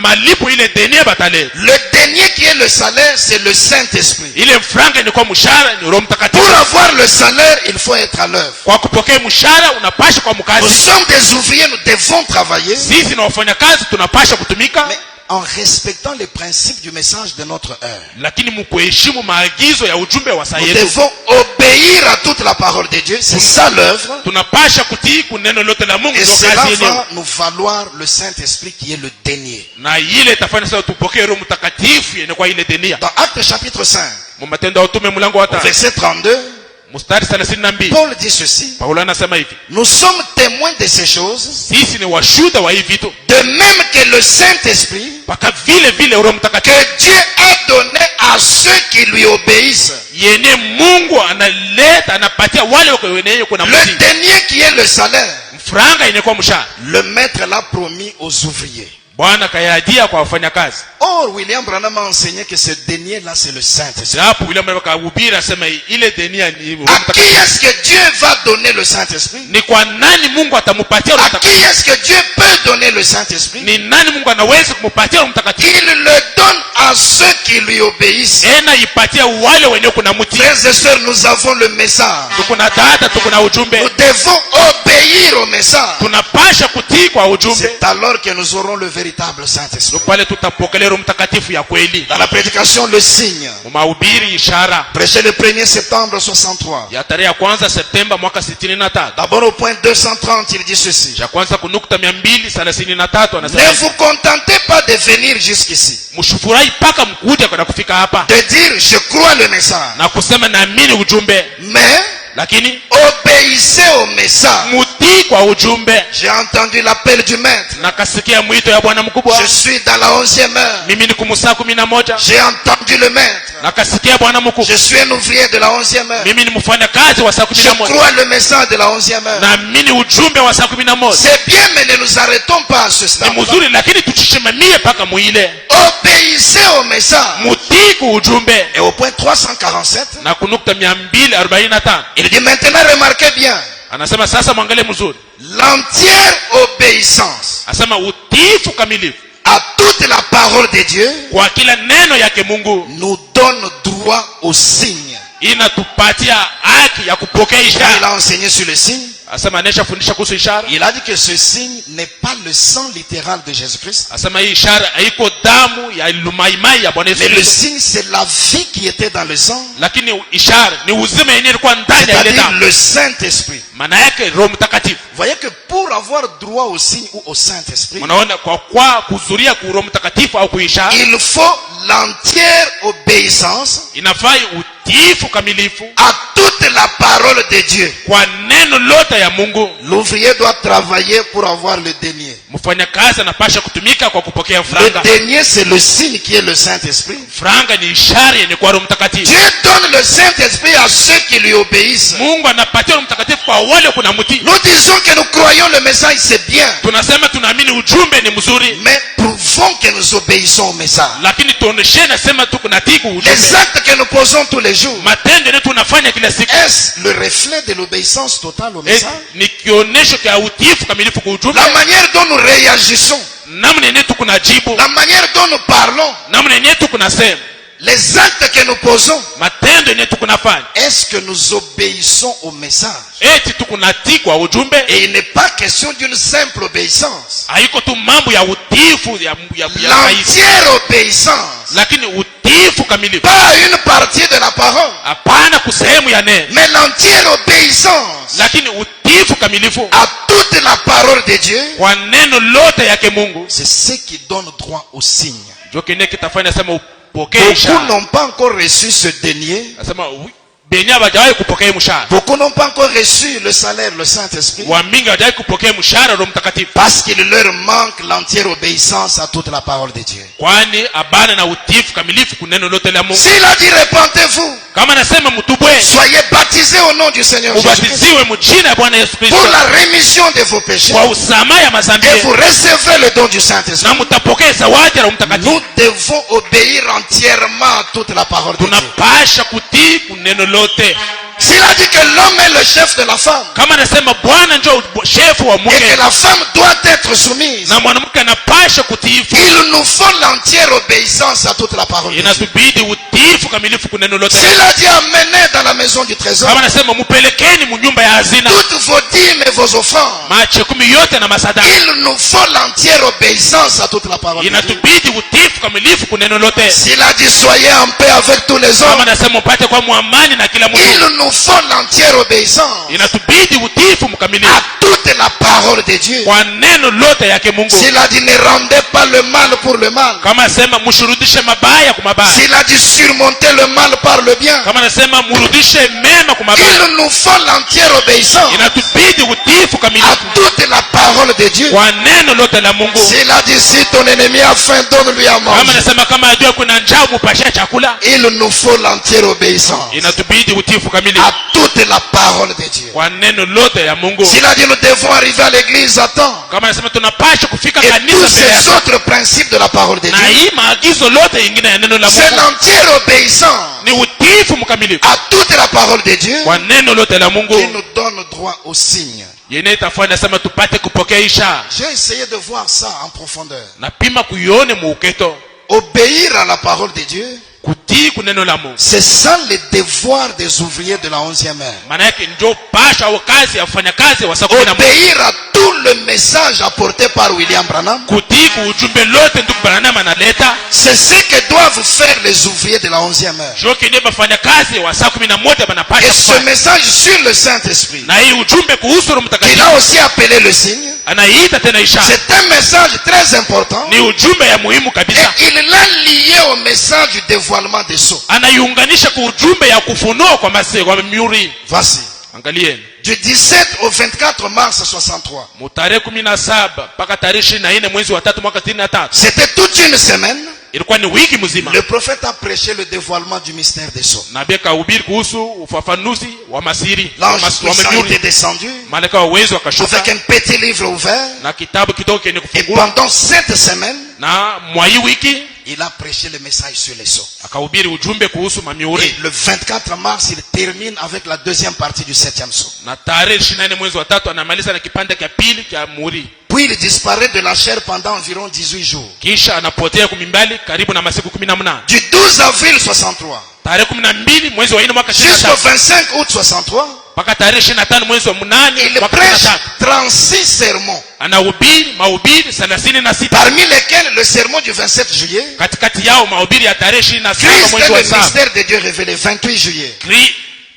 Christ est le mystère de Dieu révélé. Kristo ni siri ya Mungu iliyofunuliwa Le 28 juillet 63, ya tarehe 28 mwezi wa et il Julai. dit que c'est la synthèse de tous les messages que j'ai prêchés jusque-là. Asema ni kufupisha mahubiri yote akahubiri tena pale. Quand cette période de 36 sermons passe, Wakati kipindi cha mahubiri 36 on inapita, arrive le 1er septembre 63. tunafika tarehe ya kwanza Septemba mwaka Ce 63. jour-là, il a prêché le matin et le soir. Ile siku akahubiri asubuhi na magharibi. Le matin, il prêche le sermon qu'il a intitulé le signe, Asubuhi anahubiri mwenye akaita ishara ce qui est le Saint-Esprit. yenye kwa Roho Mtakatifu, Le denier qui est le salaire des ouvriers. mshahara yenye kwa malipo ya wafanyakazi, Et le soir, il vient prêcher poussé à bout. na magharibi anakuwa kusuka, anakuwa kuhubiri mwenye Un kusuni, état d'urgence. hali ya uraka, L'état dans lequel on est censé être pour recevoir le signe. hali ambamo tunapaswa kuwa kwa kupokea Roho Mtakatifu. Maintenant, écoutons ce qu'il va dire au sujet du message sur le signe. Tusikie kenye atasema kuhusu ujumbe kuhusu mihuri, Dans le sermon poussé à bout. mahubiri mwenye kusukuma kumwisho. 1er septembre 63 soir. Tarehe ya kwanza Septemba mwaka 63 magharibi 28 et 29, il dit ceci. 28 29 anasema hivi. Eh bien, ce matin, je vous disais 3 points. Anasema ni mzuri. Ya asubuhi nilikuwa nafanya nukta tatu. N'étant pas avec vous, Vile mishikwe na mwe. je pense que nous avons pris encore un message de 2 ou 3 heures ce matin. Na waza sema tukachukua saa ujumbe ya masaa 2 au 3 ya asubuhi. Mais j'ai commencé Lakini nakaanza. et je me disais que j'allais continuer avec cela jusqu'à ce soir. Na nilikuwa nasema napasha kuendelea na hii pakati magharibi. Mais c'est également d'un niveau très élevé. Lakini kwa kabisa ya mwato ya juu kabisa. Je ne sais pas si oui ou non les gens l'ont saisi. Sidiwa kamdiwa hapana kama watu wanaishika. J'espère qu'ils ont saisi cela partout. Nadhani nasema wakaishika fasi yote. J'espère qu'il y avait des bandes de bonne qualité sur cela. Nategemea sema kuwa makaseti ya mzuri kwa ile. Pour que cela soit apporté à l'extérieur. Ili bapate kuipeleka hata nje. Afin que l'on sache que je crois que de tous les messages que j'ai prêchés, Ili bapate kudasema katikati ya maujumbe yote na ubiri. celui-là était inspiré de Dieu. Ili ilikuwa yenye kuvutiwa na Mungu. Qu'il sortait de la ligne de ma commission ordinaire. Ya kwamba ilikuwa natoka mstari ya kazi yangu. Donc, ce message-là sur le signe, le Saint-Esprit, Ile ujumbe kuhusu ishara Roho Mtakatifu était inspiré de Dieu. ilikuwa yenye kuvutiwa na Et Mungu. il sortait de la ligne de sa commission ordinaire. Na ilikuwa natoka mstari ya kazi yake ya kawaida.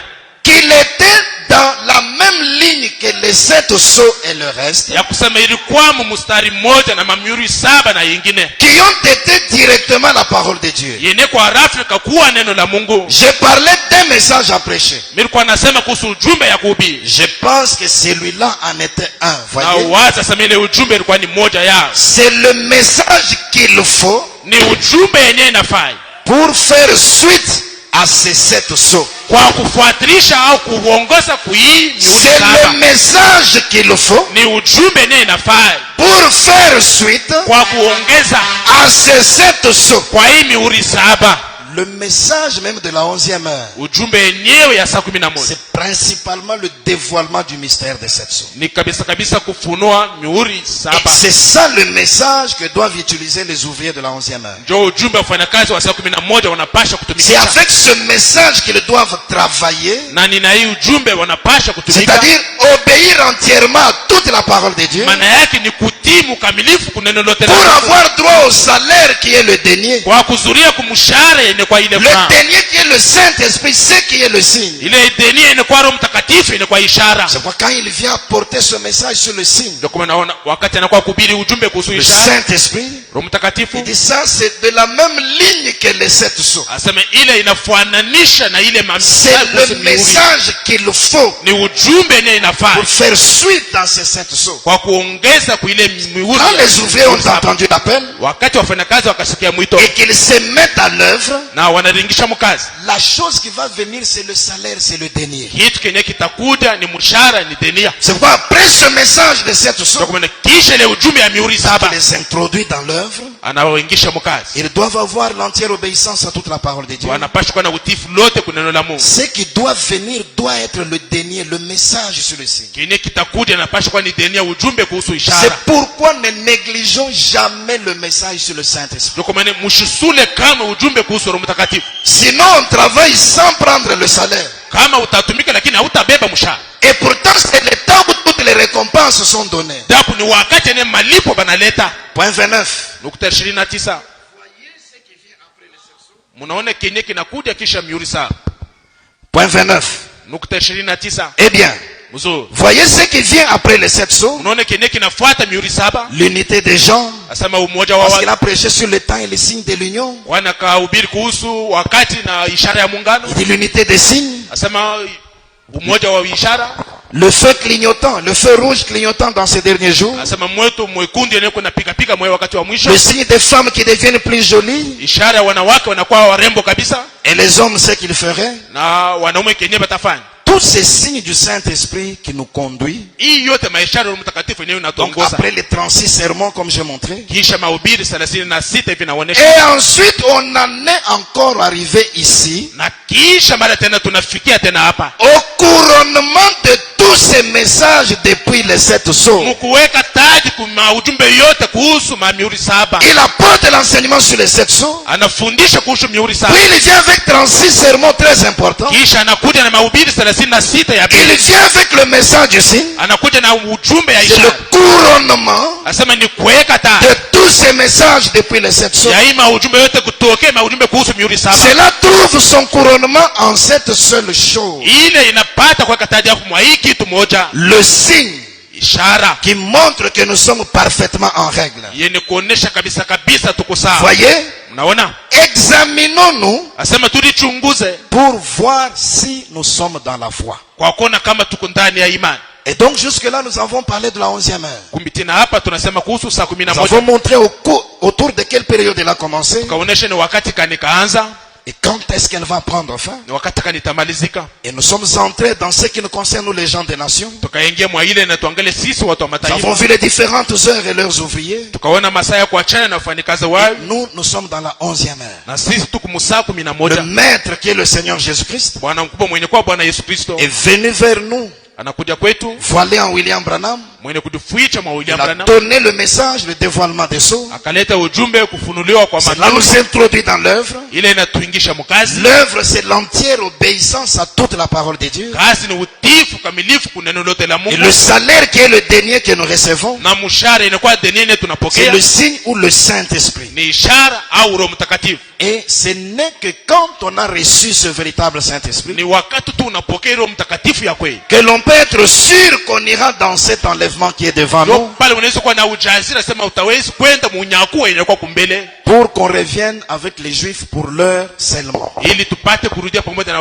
Wayahudi bapate kuchapiwa. Mais dans cette parabole, Lakini mwa hii fumbo vers la fin, kumwisho le maître a dit à son intendant, Bwana mkubwa akaonesha msimamizi wa payez-leur les salaires ubalipe mshahara en allant des derniers aux premiers. mkuanzie kuba mwisho na kwenda kuba Les kwanza. premiers seront les derniers wa kwanza watakuwa wa mwisho les derniers seront les premiers. na wa mwisho watakuwa wa kwanza. Comment est-ce que le prophète place l'accomplissement de cela? Namna kani nabii anaweka utimiliko wa hii. Dans son enseignement, il montre que cela se produira lors de l'enlèvement. Mafundisho yanaonyesha ile itafika wakati ya unyakuo. Quand l'épouse ira dans l'enlèvement, Wakati bibi harusi ataenda unyakuo. c'est là que s'accomplira ce bout de parole. Ndio pale hii sehemu ya neno itatimilika. C'est là que les premiers seront les derniers. Ndio pale wa kwanza watakuwa wa C'est là mwisho. que les derniers seront les premiers. Ndio pale wa mwisho watakuwa wa kwanza. Qui sont les premiers? Wa kwanza ni wanani? Les ouvriers du matin. Wafanyakazi wa asubuhi. Les ouvriers de la première heure. Wafanyakazi wa saa ya kwanza. Qui sont les derniers? Ni wanani wa mwisho? C'est nous les ouvriers de la 11e Ni heure. sisi wafanyakazi wa saa 11. Maintenant, dans l'enlèvement, il y aura inversion des pôles. Sasa munyakuo kutakuwa kupinduza kwa vitu. C'est nous qui serons en tête de file. Ni sisi tutakuwa kumwanzo. Les derniers seront les premiers. Wa mwisho watakuwa wa Les kwanza. ouvriers de la 11e heure Wafanyakazi wa saa 11 seront en tête, watakuwa kumwanzo. suivis par ceux de la 9e heure, Wenye kufuatia na wafanyakazi wa saa suivis 6. par ceux de la 6e heure, Wanabafuata kwa wafanyakazi wa saa suivis par ceux de la 3e heure, wanabafuata kwa wafanyakazi wa saa et ya ceux de la première heure qui étaient les premiers na wale wa saa ya kwanza walikuwa wa kwanza seront alors les derniers. na pale watakuwa wa mwisho. Voilà comment cette partie va s'accomplir. Angalia namna kani kipande cha neno kitatimilika. Maintenant, ce message que nous avons reçu pour terminer, Hii ujumbe ndio tunapokea kwa nous kumaliza. travaillons avec le message de l'heure. Tunatumika na ujumbe ya wakati. Nous obéissons entièrement à toute la parole de Dieu. Tunatii kwa kila neno la Mungu. Cela a ses implications dans notre vie. Ile kuna mapato yayo mu maisha yetu. Cela a des apports dans notre vie. Ile kuna vitu yenye kunaleta mu maisha yetu. Cela a des conséquences précises Ile kuna matokeo fulani yenye que nous kujulikana. sommes censés vivre Yenye tunapasha kuishi pendant que nous sommes encore sur cette terre. wakati tukingariki mwa hii dunia. Ces choses, nous devons les vivre avant le départ. Hivi vitu tunapasha kubiishi kabla ya kwenda. Et les hommes de Dieu nous ont parlé de quelques implications. Na watumishi wa Mungu wakatunenea kuhusu mapato yengine. Pour ma part, je vais ajouter 7 Ngambo yangu taongeza 7 que nous tirons de cette déclaration. yenye tunatosha muitamko. Dans le sermon La Brèche, Mahubiri pengo prêché le 17 mars 63. ya tarehe 17 mwezi wa 3 mwaka 63. Point 301, le prophète dit ceci. Nukta 301 nabii anasema hivi.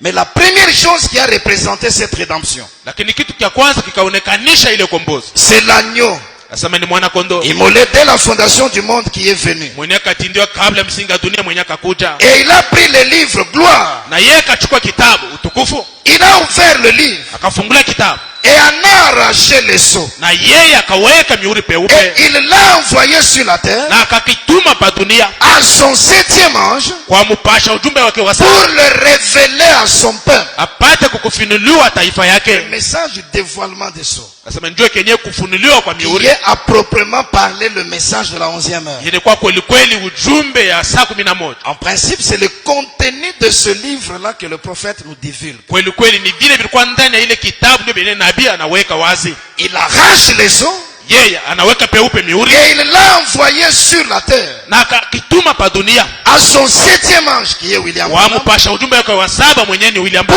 le révéler à son peuple. apate kukifunulia taifa yake. Si on dit l'assemblée se réjouit beaucoup. Hapa wanasema mkutano ikafurahi. Et Branham dit voilà. Branham anasema Oh angalia, là là. mai Qu'est-ce qui s'est passé? ni nini kafika. Les cris, première chose. Asema ni lalamiko, kitu cha kwanza. Les acclamations, 2. Asema kushangilia Les alléluia, 3. hata mahaleluya kia 5. Les ouins, 4. Asema wapakaliwa 4. La puissance, 5. Uwezo kia 5. La gloire, 6. Utukufu kia 6. La manifestation, 7. Kuonekana kia 7.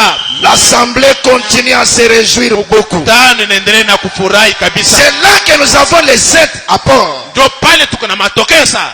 Quand notre message proprement dit vient, Wakati ujumbe yetu ya kujulikana quand inafika, le message des 7 sceaux vient, wakati ujumbe ya mihuri 7 inakuja, l'ange puissant les remet au 7e ange. malaika wa uwezo wanaipatia mpasha ujumbe wa Ce 7. dernier doit le révéler au peuple que nous sommes. Mpasha ujumbe anapasha kuifunulia taifa inakuwa sisi. Il doit le révéler aux ouvriers de la 11e heure. Anapasha kuifunulia wafanyakazi wa saa Mais 11. quand ils entendent le dévoilement de Na cela, wakati wanasikia kufunuliwa kwa mihuri qu'est-ce qui se passe passe? ni nini inafika, Qu'est-ce que ce dévoilement apporte dans la vie de ces ni gens? nini kufunuliwa kwa mihuri saba inaleta maisha ya watu. 7 choses qui sont apportées ici. Vitu saba vyenye vinapelekwa Il y a hapa. les cris que cela amène. Huku lalamiko yenye italeta, Il y a les acclamations. huku kushangilia, Il y a les alléluia. huku mahaleluya, Il y a les ouins. huku upakaliwa, Il y a la puissance. huku uwezo, Il y a la gloire. huku utukufu, Il y a la manifestation. huku tena kuonekanika. Nous devons vivre ces 7 choses Tunapasha kuishi hivi vitu sana grâce au dévoilement du mystère des 7 sceaux. kupitia kufunuliwa kwa mihuri saba, Grâce à la venue du message de la 11e heure. kupitia kuja kwa ujumbe wa saa 11. Et nous devons chacun avoir ces 7 choses dans notre vie. Na sisi kila mtu anapasha kuwa na vitu saba maisha Nous ne yake. devons pas accepter une demi-mesure. Hatuwezi kukubali kipimo cha kipande. Dans ta vie, tu dois avoir des cris. Mu maisha yako unapasha kuwa na malalamiko, Et ça doit être des cris de joie. na inapasha kuwa na malalamiko ya furaha. Tu n'es pas censé avoir des cris de tristesse. Haupasha kuwa na malalamiko ya huzuni. C'est pourquoi ce soir, Ndio kwa maana imangalia dans cette 11e heure, mwa hii saa 11, à cause du message de la 11e heure, kwa ajili ya ujumbe ya saa nous 11, mettons fin aux cris de tristesse. tunashimamisha lalamiko ya huzuni. Ça doit être des cris de joie. Inapasha kuwa na lalamiko ya furaha. Il doit y avoir les acclamations. Unapasha kuwa ni kushangilia. Et le prophète dit, Na nabii anasema on acclame toujours une victoire. unashangilia paka juu ya ushindi. C'est pourquoi le diable ne doit pas te vaincre. Ndio kwa maana shetani hasiwezi kukushinda. Tu dois vaincre toutes les batailles Unapasha kushinda kila vita afin d'acclamer la victoire. ili upate kushangilia Et ushindi. nous avons la victoire. Na sisi tuko na ushindi. Oui, monsieur. Ndiyo Bwana. Parce que quand l'ange puissant est descendu, Wakati malaika wa uwezo akashuka, qu'est-ce que la Bible dit? ni nini Biblia inasema? Il a posé les pieds droits sur la mer Akaweka mukulu ya kukulia pa bahari et il a posé les pieds gauches sur la terre. na akaweka mukulu ya kushoto pa budongo. Apocalypse est un livre de symboles. Ufunuo ni kitabu kya mafumbo. La mer dans Apocalypse, Asema bahari mu Ufunuo, c'est une foule de gens. maana yake ni kundi ya watu, Et la terre, na budongo Branham dit, c'est là où il n'y a pas beaucoup de gens. bana nasema ni pale penye hapako na watu wa mingi, Parce qu'il y a 2 bêtes qui sont dans Apocalypse. kwani kukuma nyama mbili ni kwa kitabu Il y cha a la Ufunuo. bête qui sort de la terre, Nyama mwenyewe anatoka mu budongo les États-Unis, Amerika, et la bête qui sort de la mer, na nyama mwenyewe anatoka mu bahari qui est liée à Rome et c'est en Europe. mwenye kuambatana na Rome na vitu vingine. L'ange puissant vient. Malaika wa uwezo anashuka, Il pose les pieds droits sur la mer. anaweka mukulu ya kukulia pa udongo Avant que cette bête ne monte dans ta vie. ili hii nyama isipande maisha yako. Lui, il a déjà pris le pouvoir. Kabla huyu nyama kupanda, yeye anaweza Il kuchukua a uwezo, déjà l'emprise sur elle. anaishi kumtawala, Il bloque déjà les 2 bêtes dans ta vie. anashimamisha hii manyama mbili C'est maisha quoi la yako. Bible enseigne? Ndio kwa Biblia inafundisha Qu'ils te feront la guerre, batakupiganisha, mais ils ne te vaincront pas. lakini batakushinda, Car je suis avec toi kwani mimi niko pour pamoja nawe, te délivrer, dit l'Éternel. toa kukufungula hivi Bwana, Que ce soit un grand nombre de gens, ipate kwa hata watu wa mingi, que ce soit un petit nombre de gens, hiyo hata bwingi kidogo ya watu, c'est à toi la victoire. lakini ushindi ni yako. Tu es censé avoir la victoire Wewe unapaswa kuwa na et ushindi tu es censé avoir des acclamations na dans ta vie. unapaswa kuwa na kushangilia maisha yako. Acclamant la victoire que Dieu te donne. Unashangilia ushindi Bwana anakupatia. Quel est alors l'ennemi qui peut te vaincre? Sasa ni adui gani anaweza Si kukushinda? l'ange puissant qui amène le message de soi, Kama malaika wa uwezo naye analeta il a ujumbe ya Mungu, déjà bloqué les 2 bêtes. anesha kushimamisha hii manyama mbili. Dans ta vie, ça ne doit être que la Mu victoire. maisha yako unapaswa kupata ushindi. Et ce soir, Na imangalie que le Seigneur te donne la victoire Bwana akupatia ushindi sur tous les ennemis que tu avais dans. juu ya wadui wote wenye ulikuwa nao. Voyez-vous? Unaona, La troisième chose, kitu cha tatu il dit les alléluia. anasema ni haleluya.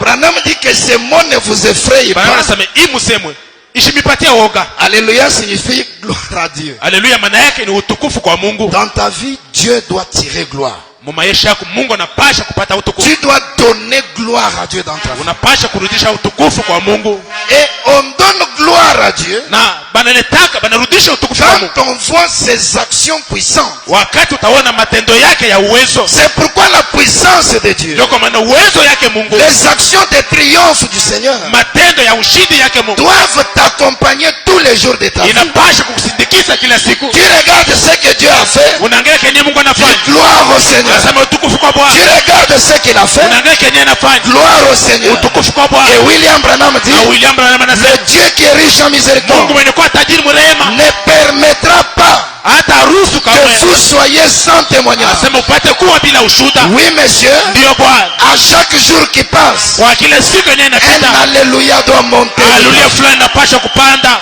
Oui, monsieur. Ndiyo Bwana, Parce que nous sommes à la 11e heure. kwani tuko msaa 11. Et sur ces alléluia, j'aimerais insérer quelque Na chose. hii haleluya napenda kuongeza tena kitu kingine. Vous savez, quand vous étudiez la Bible avec Frère Branham, Mnajua wakati mnajifunza Biblia pamoja na ndugu quand Branham, il a enseigné sur la 11e heure, wakati akafundisha kuhusu saa 11, il donne 5 grands événements analeta matukio 5 mikubwa dans toute la Bible qui se sont produits à la 11e heure. mu Biblia yote mzima yenyewe ikafika mu saa 11. Et ces mêmes 5 éléments se sont reproduits encore aujourd'hui. Na hii matukio 5 tena ikafika tena On muisa. doit voir ça et donner la gloire au Seigneur. Tunapasha kuiona na kurudisha utukufu kwa Mungu. Abraham a reçu la visitation d'Elohim à la 11e heure. Ibrahimu akapokea kutembelewa kwa malaika mu saa 11. Et nous avons reçu la même visitation Na aujourd'hui tukapokea kutembelewa moja moja à la 11e heure. mu saa 11. Et quand Elohim est arrivé chez Abraham, Na wakati Elohim akafika kwa Ibrahimu, il a donné solution yeye akaleta au jibu plus grand problème de sa vie. kwa mambo mnene kabisa ya maisha yake. Sommes-nous des ouvriers de la 11e heure? Eti sisi ni wafanyakazi wa saa 11. Elohim nous a-t-il aussi visité? Eti Elohim anatutembelele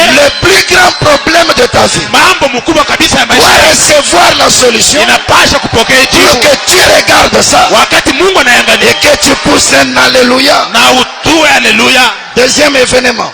Tukio ya pili, Jonas est arrivé à Ninive à la 11e heure. Yona akafika kuniniwa mu saa Et 11, c'était le signe de la résurrection. na ilikuwa ni ishara ya ufufuko. Et il y a une résurrection de Jésus aujourd'hui. Na kuku tena ufufuko ya Yesu leo. Mais quand Jonas est arrivé à Ninive, Wakati Jonas akafika kuniniwa, c'était une ville des nations, une ville impossible. ilikuwa ni mji ya mataifa, ni mji ya mambo Et kabisa. le jugement de Dieu devait venir contre la ville. Na hukumu ya Mungu inapasha kuanguka mwa hii mji À cause de la repentance de ces gens. kwa ajili ya toba ya wale watu. Frère, Dieu a pardonné Ndugu, Mungu akasamehe. à tel point que même le prophète était étonné. Ndugu takusema hata nabii mwenye akashanga. Peu importe le péché que tu as fait. Haizuru zambi inayo kafanya. En cette 11e heure, Mwa hii saa 11, William Branham dit, William Branham anasema, peu importe combien est grand votre péché, haizuru mara ngapi zambi yako ni il mkubwa. dit Dieu a les bras ouverts Asema Mungu ako na mikono ya kunyolosha pour recevoir chacun kwa kupokea kila nafsi qui veut revenir par la repentance. mwenye anapenda kurudia kupitia C'est toba. la 11e heure. Ni saa 11. Dieu peut pardonner n'importe quel Mungu péché. anawezi kusamehe zambi yoyote Si tu reviens par une repentance sincère, kama narudi kwa toba ya moyo safi. alors pourquoi cacher le péché? Jua nini kunafichika zambi yako? Juste une repentance sincère. Mpaka tu toba ya moyo C'est wazi. la 11e heure, il pardonne. Ni saa 11 atasamea. Troisième événement, Tukio ya tatu, la présentation de l'agneau de Dieu par Jean-Baptiste a eu lieu à la 11e heure. kuonesha kwa mwana kondoo kwa Yohana Mbatizaji kufika kwa saa 11. Voici l'agneau de Dieu qui ôte les péchés du monde. Angalieni mwana kondoo Mungu mwenyewe anaondosha zambi Et ya dunia. William Branham dit, Na William Branham ce anasema même cri est censé sortir ile lalamiko moja moja inapasha kutoka précurseur de ce temps de la fin. kwa ule mtangulizi wa hii wakati wa hiyo. Voici l'agneau de Dieu qui ôte les péchés du monde. Angalieni mwana kondoo kunatosha La zambi ya dunia. véritable expiation en ce temps du soir. Kafara ya kweli mwa hii wakati wa hiyo. La parole, Neno Christ personnifié, Kristo mwenye kujifanya mwili, fait chair dans sa parole. mwenye kujifanya mwili muneno lake. Et donc nous avons la véritable expiation avec nous. Kumbi tuko na kafara ya kweli pamoja naye. Et quand l'épouse croit ça, Na wakati bibi harusi anaamini, l'épouse n'est pas seulement pardonnée, bibi harusi hapa msamehe tu, mais Branham dit qu'elle est justifiée. lakini Bwana anasema anahesabiwa tena uhaki. Justifiée signifie Kuhesabia uhaki maana yake comme si tu ne l'as jamais ili fait. kusaa au yafanyaka ile mambo. Comment je peux marcher avec la condamnation dans mon cœur? Namna kanawezi kutembea na hukumu ndani Si ya moyo j'ai reçu la véritable expiation, kama napokea kafara ya kweli, c'est que ce péché-là qui est passé, maana yake ile zambi aux inashapita. yeux de Dieu, je ne l'ai jamais fait. Kumacho ya Mungu shaifanya. Branham dit, il sort de la mémoire Bwana de Dieu. anasema inatoka mwa akili ya Oh, Mungu. quand je regarde ça, Wakati je nayangalia dis Alléluia, nasema haleluya, gloire au Seigneur. utukufu kwake Bwana. Ce péché que personne ne pouvait pardonner, Hii zambi mtu hata mmoja hawezi le kusamehe, Seigneur l'a pardonné. lakini Bwana Le ananisamehe. Seigneur a justifié. Bwana anihesabia uhaki. Quatrième événement, Tukio ya ine le figuier avait été maudit et avait séché à la 11e heure. asema mutini bakailaani na ikakauka msaa 11. Voici. Angalie, Peu importe le démon qui domine sur votre vie. aizuru pepo mchafu natawala tu ya maisha yao. Peu importe le nom et la gravité de la maladie. aizuru njina na ukali wa ile magonjwa. Peu importe la puissance des paroles de malédiction prononcées. Aizuru uwezo ya maneno laana bakatamka juu yao. Comme c'est la 11e heure, Hivi ni saa 11. ce figuier-là doit sécher. Ile mutini inapasha Et kukauka. ce soir, Na hii mangali nous retirons la vie à ce figuier-là. sisi tunatosha uzima mwa Au mutini. nom du Seigneur Jésus-Christ. Jina ya Bwana Yesu Kristo. Est-ce que vous le croyez? Tunaamini Que vile. cela soit votre partage. Ile ipata kwa uti wako. 5e événement biblique de la 11e heure. Tukio ya tano ya Biblia ya saa 11. Saul de Tarse. Asema Saul wa kutana. Il a rencontré la colonne de feu à la 11e heure. Akakutana na nguzo la moto msaa 11. Il voyageait sur son cheval, Alikuwa na safiri pa farasi yake. persécutant Jésus, persécutant l'église. Alikuwa na tesa Yesu, alikuwa na tesa kanisa. Il a rencontré la colonne de feu. Akakutana na nguzo la moto. Dieu l'a terrassé. Mungu akamwangusha. Un signe de l'humilier d'abord. Ishara ya kumshusha Tu es kanisa kwa. tellement élevé. Wewe ulikuwa mwenye kupanda Tu kanisa. es orgueilleux, vantard. Huku na kiburi, kuna majivuno. C'est toi qui connais mieux que les autres. Ni wewe unajua kushindia watu C'est wengine. toi qui possèdes mieux que les autres. Ni wewe unakuwa na kila kitu kushindia mtu À mwingine. cause de ce même ange, Kwa ajili ya malaika cette même colonne de feu hii nguzo la moto qui mwingine. nous rencontre à la 11e heure. Yenyewe natukutanika na sisi saa 11. Que Dieu te donne l'humilité. Mungu akupatia unyenyekevu. Parce que si tu n'es pas humble, Kama wewe hauko tu mnyenyekevu, n'arriveras nulle part. avec le Seigneur. hautafika fasi hata moja pamoja na Mungu. Non seulement Dieu l'a humilié, Haiko kusema tu Mungu ashumshushe tu, mais Dieu l'a amené à changer d'objectif. lakini Mungu akamfikisha apate kubadilisha vifikuzio vyake. De persécuteur qu'il était, Akatoka kwa mtesi alikuwa, il est devenu l'apôtre du Seigneur. yeye akakuja mtume wa Bwana. Oh, ma prière ce soir, Maombi yangu c'est que si quelqu'un était orgueilleux, kama fulani aparikuwa na que kiburi, le Seigneur lui donne de l'humilité. Bwana ampatie Et kujinyenyekeza. quand les autres vont voir cette humilité, Na wakati watu mnataona ile ça kunyenyekeza, c'est Dieu. wanasema hii ni Alors Mungu. alléluia, Na pale que la haleluya, gloire revienne au Seigneur. utukufu rudie Bwana. Si quelqu'un avait de mauvais objectifs, Kama fulani alikuwa na malengo si mabaya, quelqu'un avait un rendez-vous avec le monde, kama fulani alikuwa na mapatano na que dunia, cette colonne de feu te rencontre ce hii soir nguzo la moto ikutana nawe et imagharibi, qu'elle t'amène à changer de plan na ikufikisha mkubadilisha hata mawazo yao, et que cela mène des alléluia. na ile ipeleke mahaleluya. Voyez-vous, Mnaona la quatrième chose, les ouins. kitu cha ine, wapakaliwa. Oui, messieurs, Ndiyo Bwana, les ouins. wapakaliwa. Nous devons être des ouins. Tunapaswa kuwa na upako, Devons avoir l'onction pour le travail. tunapaswa kuwa na upako juu ya kazi. Peu importe la position dans laquelle le Seigneur t'a placé, Haizuri msimamo ambao Bwana anakutia, tu dois avoir l'onction pour ce travail. tunapaswa kuwa na upako kwa hii kazi. La grande onction est descendue aujourd'hui. Upako kubwa inashashuka leo. Comment peux-tu chanter sans onction? Namna kana unaweza kuimba bila upako? Comment peux-tu vivre sans onction? Namna kana unaweza kuishi bila upako? Comment peux-tu prêcher sans Namna onction? kana unaweza kuhubiri bila upako? Non. Hapana. Le message de la 11e heure Ujumbe ya saa 11 porte l'onction kunapeleka upako pour aider chacun à bien accomplir le travail. kwa kusaidia kile mtu apate kufanya kazi mzuri. La cinquième chose, Kitu kia tano, la puissance. uwezo. Nous devons avoir la puissance. Tunapaswa kuwa na uwezo, Et ce message nous donne la puissance suprême. na hii ujumbe inatupatia uwezo. La puissance pour vaincre le péché. Uwezo kwa kushinda sana, La puissance pour vaincre les tentations. uwezo kwa kushinda La majaribu, puissance pour vaincre tous les démons. uwezo kwa kushinda kila pepo mchafu. Devons avoir ça. Tunapaswa kuwa nayo. Sixième chose, Kitu kia sita, la gloire. utukufu. Tu ne peux pas vivre comme quelqu'un maudit Hawezi kuishi saa mtu mwenye kulaaniwa à cause de l'ouverture des sceaux. kwa ajili ya kufunuliwa À kwa cause malaika, du message de la 11e heure. kwa ajili ya ujumbe ya saa 11. Ta vie doit être couverte de gloire. Maisha yako inapaswa kuwa na utukufu. Car dans Ésaïe 60, on a dit, Kwani Mwisai 61 lève-toi, sois éclairé, simama na kupata kuangaziwa, parce que ta lumière est arrivée. kwani nuru yako Les inafika. nations sont dans les ténèbres. Mataifa iko mungiza, La terre entière couverte de ténèbres. udongo buzima hivi kuna Mais maangisa, sur toi, l'Éternel s'élève. lakini juu yako wa milele na Sur milele, toi, sa gloire apparaît. juu yako utukufu wake unaonekana. Notre vie doit être couverte de gloire. Maisha yetu inapaswa kuwa na utukufu. La septième chose qui est la dernière, Kitu kia saba kinokea kia mwisho, la manifestation. kuonekanika, kuonekana, Donc, rendre la chose visible. kufanya sana kitu kipate kuonekanika. Frère, ndugu, tu as eu beaucoup d'expérience. ukapata maonjo ya mingi, Mais c'est le moment de la manifestation. lakini ni wakati ya Dieu a kuionekana. promis ceci. Mungu akadia hivi, Ça doit se manifester. inapasha kuonekana. Le Seigneur m'avait montré cela. Bwana akanionyesha hivi, C'est le moment de la ni manifestation. wakati ya kukionyesha. Ça ne doit pas rester dans l'invisible. Haiwezi kubakia muyenye Non, haionekani. messieurs. Hapana Mais Bwana, nous devons regarder à l'invisible. lakini tunapasha kuangalia kwa ile haionekani na macho Par les jumelles de la foi, na kupitia mamiwani ya imani amener la chose kufikisha ile kitu de l'invisible au visible. mwa ile haionekanika ipata C'est kuonekana. la 11e heure. Ni saa 11. Le maître est venu sous la forme de William Bwana Branham. mkuu akakuja mumfano wa William Il Branham, a proclamé le message de la 11e heure. akatamka ujumbe ya wakati Le wa saa message 11. de 700 a été proclamé. Ujumbe ya miwili saba Et wakaitamka, nous avons été appelés et placés dans l'heure. na sisi wakatutwita na kutuweka Nous mkazo. devons obéir entièrement à toute la parole de Dieu Tunapasha kutii kwa kila neno la pour Mungu avoir le salaire qui est le kwa Saint-Esprit. kupokea mshahara iliyo Roho Et Mtakatifu, cela doit amener des apports dans notre vie. na ile inapasha kuleta matokeo Les fulani cris maisha, doivent être dans notre vie. na lamiko inapasha kwa Les maisha, acclamations, hata les kushangilia, alléluia, haleluya les inapasha, oins doivent être là. kupakaliwa La kunapasha, puissance doit être là. uwezo unapasha La kuwa, gloire doit être là. utukufu La inapasha kuwa, manifestation doit être hata là. kuonekana kunapasha Est-ce kuwa. que vous croyez cela? Tunaamini vile, Alors soyons sauvés na ce soir. pale tupate kuokolewa, Soyons guéris ce soir. tupate kuponeshiwa, Soyons délivrés ce soir. tupate kufunguliwa, Soyons bénis ce soir. tupate kubarikiwa. Que le Seigneur nous bénisse tous. Bwana tubariki sisi wote.